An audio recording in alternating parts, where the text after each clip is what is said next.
I'm seeing a lot of websites all over the place, understandably putting up their picks about who they think should play Link and all this kind of stuff. Personally, I think the answer is obvious. It's Chris Pratt. Chris Pratt should be our Link, but no, I jest. But I do think there are a couple of strong candidates to play Link. And I thought we would take a couple of minutes to go over them. Now, I'm going to mention some that I think are interesting, would be interesting picks, but at the end of the day, I've got one guy in mind. I have one guy in mind.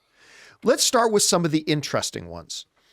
One of the interesting ones, I think, would be, Timothée Chalamet. He's kind of got the right sort of look. Not that the look is the most important thing. It's not. But he's got a pretty good look to it. He's the only actor alive right now that I think has the potential to maybe someday be the next Daniel Day-Lewis. Not that he's as good as Daniel Day-Lewis. I'm just saying I think he's the one guy out there right now who's got the potential to become that. He's still really young, all that kind of stuff. Ray made this great image. I got to bring this up. Ray made this image before we started. There it is.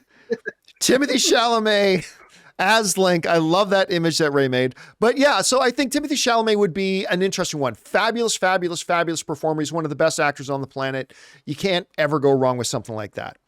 Another name that is brought up a lot is because Avi Arad is going to be a producer on this. And he is, of course, the producer of a bunch of Spider-Man stuff. A lot of people believe Tom Holland is going to be the guy. And now, look, if they announce tomorrow that Tom Holland is going to play Link, I'm not going to complain. He's a wonderful actor. I think there's definitely some things he could bring to it, so I won't complain. I really don't think it's going to be him, though. And he wouldn't be on my list, personally. Like, if the studio called me up and asked me for some recommendations, I wouldn't have Tom, despite the fact that he's a really great actor. I just don't see the fit there, but a lot of people are talking about it. You can't doubt his popularity. He is really popular, so I'm not going to be stunned if tomorrow we wake up and find out they've gone with him, but we'll see. Well, it's like the Chris Pratt with voice acting. Yeah. Chris Pratt is best for every part. Seems like Tom Holland is the guy they throw out there for every franchise, in particular at Sony. It just feels like that. Like, I get it. He's great. We all like him, and he could fit. But this feels very uninspired. I agree. We want to take a second to thank a sponsor of this video, Fume. Quitting cold turkey is great in theory, but you and I both know it's way more difficult than that. And that's why there's a better way to break your bad habits. We're not talking about some fake online promises. We're talking about our sponsor, Fume. And they look at the problem in a different way. Instead of a drastic, uncomfortable change, why not just remove the bad from your habit? Fume is an innovative, award-winning flavor-air device that does just that. See, instead of vapor, Fume uses flavored air. Instead of electronics, Fume is completely natural. And instead of harmful chemicals, Fume uses delicious flavors. You get it. Instead of bad, Fume is good. It's a habit you're free to enjoy and makes replacing your bad habit easy. I personally didn't know what to expect when I first got my Fume. I've never liked vapes, but my goodness, the taste, the first time I tried it, I was completely sold on it. It was incredible. Stopping is something we all put off because it's hard, but switching to Fume is easy, enjoyable, and even fun. Fume has served over 150,000 customers and has thousands of success stories, and there's no reason that can't be you. You gotta try the new Solano Fume. It's made with a premium walnut barrel and an onyx-coated mouthpiece that has a slightly softer finish. Start the holidays off right with the good habit by going to tryfume.com/Campea and getting the journey pack today. Fume is giving listeners of the show 20% off until December 1st when they use my code Campea to help make starting the good habit that much easier. So start the good habit at tryfume.com/Campea to save an additional 20% off the journey pack today until December 1st and 10% off year round. So, all right, let's move on to my next person who I would be very intrigued if they went with this guy. Justice Smith, who I liked in Detective Pikachu. And he's got other work that he's been good in. But I'll tell you what, the thing that makes me, the project that makes me think of him for this was his turn in Dungeons and Dragons. Yeah. A movie that I absolutely loved, did terrible at the box office, but I absolutely loved the movie regardless. And when you look at the type of charm that he's able to bring to his character, there's an innocence and a charm and just something he's able to emote with characters that not a lot of actors can. And so I for one would honestly be pretty intrigued by a Justice Smith playing it. Okay, let me pull out another name here.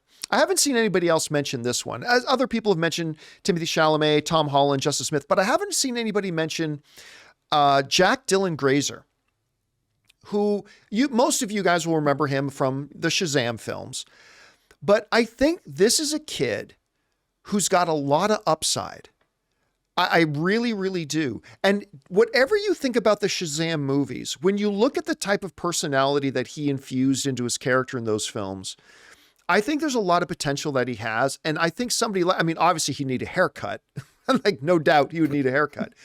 But I think there'd be something really interesting about him to come into the role. So if they announced tomorrow that Jack Dylan Grazer was going to be the new Link, I would be intrigued by it. I'd be intrigued. But, and I don't normally like doing X actor and X role, and I hate the idea of saying only one person can play this role. So I'm not going to do that. But if in this imaginary scenario that would never happen in a million years, that Sony actually called me and asked for recommendations, I would say, you know what? I could give you a list, but at the end of the day, there's really only one name that I would really be super excited about. And listen, I'm sure there's going to be a lot of actors that could do just as well. I'm just saying off the top of my head, the name that comes to me that I think would be perfect for this, not knowing how they're going to write the character, is Walker Scobell. I love this kid. I became an instant fan of his in the Adam Project. Like an absolute instant fan of his in the Adam. The way he was able to play off Ryan Reynolds and sometimes steal scenes from Ryan Reynolds. Playing a younger version of Ryan Reynolds is not an easy thing to do, and he did it. Then, Sean, I don't know if you saw it, that terrible little movie that he did with Owen Wilson, Secret Headquarters, where he finds out his dad's a superhero. Terrible movie. Had some upside, but I mean, overall, terrible movie. But somehow, this is when I know I really like an actor. When an actor is in a really bad movie, and yet they still impress me.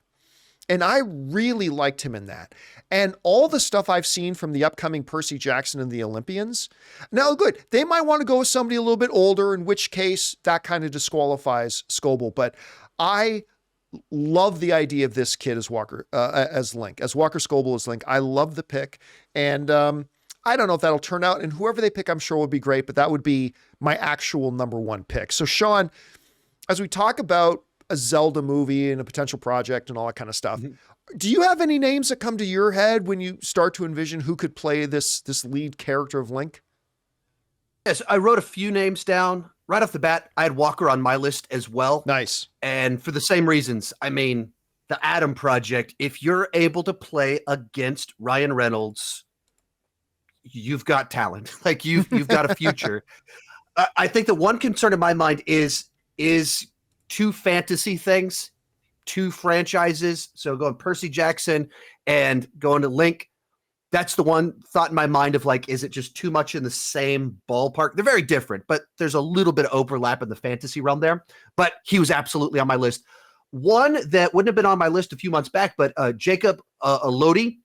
I haven't seen any of his work until I saw Saltburn about a month ago. Oh, and he's one of these guys that don't know who he is. He's playing against all these actors that I do know much better, and just immediately captivating screen presence, just immediate charm, charisma. One of those people that you just see and immediately go, like, this guy should be in more stuff. This guy's going places.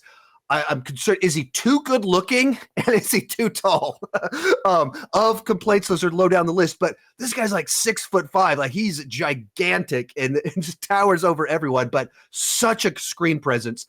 And then Thomas Brody Sangster that just kind of has that look. He was in the Maze Runner movies, so he has that West Ball connection. He was in Game of Thrones, so he's done something in his ballpark, but not too recently. So those are three names that kind of came to mind as someone that, for different reasons and in different ways, could potentially bring something cool to the table. Well, guys, this is going to be like the next discussion over the next year or so of who's the next James Bond, who's the next Batman. I think you're going to get a lot of people wanting to talk about and discuss and have a lot of different opinions about who should be Link. Hey guys, thanks so much for watching this video. Make sure you like the video, leave a comment, and subscribe to our channel. And don't forget, we have a daily podcast called the John Campea Show podcast, available on Apple Podcasts, Spotify, or your favorite podcasting app of choice. Go and subscribe to it today so it'll be there when you need it.